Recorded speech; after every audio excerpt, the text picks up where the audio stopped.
Hey, how's it going, bro? If you've clicked on this video, there's a good chance you're on the self-development journey. Like many of you, you probably wanted to make a YouTube channel at some point in time. I'm embarking on that exact journey now. I aim to make this channel both almost like an insight into my views and also experiences, and hopefully you can relate to many of them. In that way I can provide the best value to you. Now I'm going to start off this channel by talking about a book that I think was quite a big turning point actually in my self-development journey. It was called The Way of the Superior Man. Now, let's dive into it. Chapter 1, do you want to? Actually not. I'm not going to give you a summary of the book as a whole. I'm going to do it chapter by chapter. Chapter 1 was titled something along the lines of, do not hope for an end of anything in life. And at first this might sound quite grim and confusing to many of you. But the general consensus of this chapter was, we always have these goals in life. We want to make more money, get into a better relationship, improve our health and fitness. Whatever it is, it seems like we always have this end point in mind. But if you look closely at things, there is never really a true end. I like to view everything in life as almost like an onion. You have an outer layer and you keep digging deeper and deeper, peeling one layer and another layer and another layer. Eventually you'll probably get to a core, but that eventuality is way, way, way far away. And that's actually not a bad thing, because otherwise you'll probably get tired of, having achieved it all. So let me give you some examples.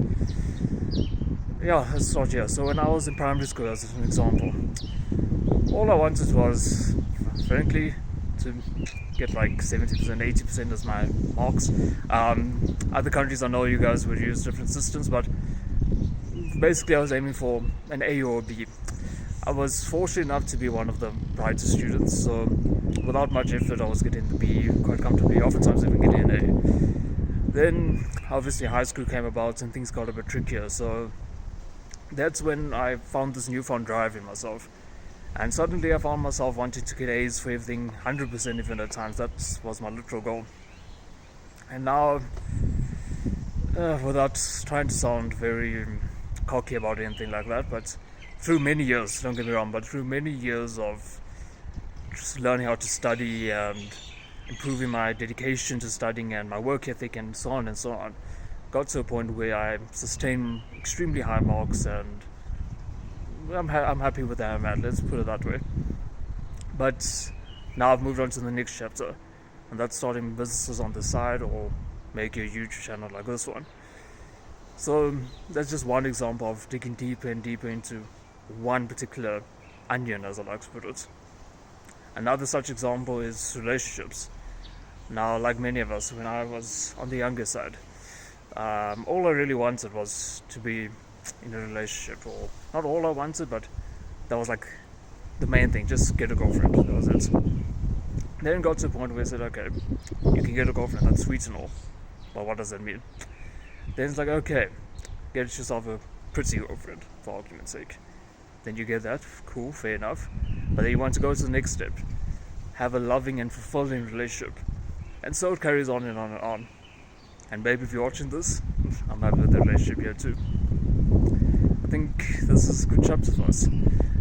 But anyway, before we driving into a separate point now, but you get the point. There's always a deeper level that you can take things. And at times it might seem a bit annoying that you never really seem fully fulfilled, but I actually think it's a good thing in the sense that then you always have something to strive for. Now, put differently, I think the way you should view it is, instead of viewing it as life as a whole, as being this one long journey to get to a particular endpoint, I think you'll be much better off as looking at it as smaller journeys, let's put it that way, smaller journeys to get to your ultimate fulfillment. Now, these smaller journeys can vary in length. It doesn't have to all be the same magnitude or length, but smaller journeys. And I think the most important bit is, it's going to sound very stereotypical advice, but look at it in such a way that you must be feeling fulfilled in the now. Not so much looking for some end goal, don't get me wrong, that end goal would be great. But having fulfillment in the now, because oftentimes you'll find that having that fulfillment in the now is actually going to be much more rewarding than the end goal anyway. So yeah, that's chapter 1 of The Superior Man, my views on it. Yeah, so I'll continue doing these sort of videos, dive into chapter 2, chapter 3 and so forth, but also make topics on other parts of my life, other books. You can also drop down suggestions below. Beyond that, I'm also going to create a Discord server. You guys can join that, communicate with me one-on-one, and yeah, we can start a nice brotherhood here. Enjoy, bro.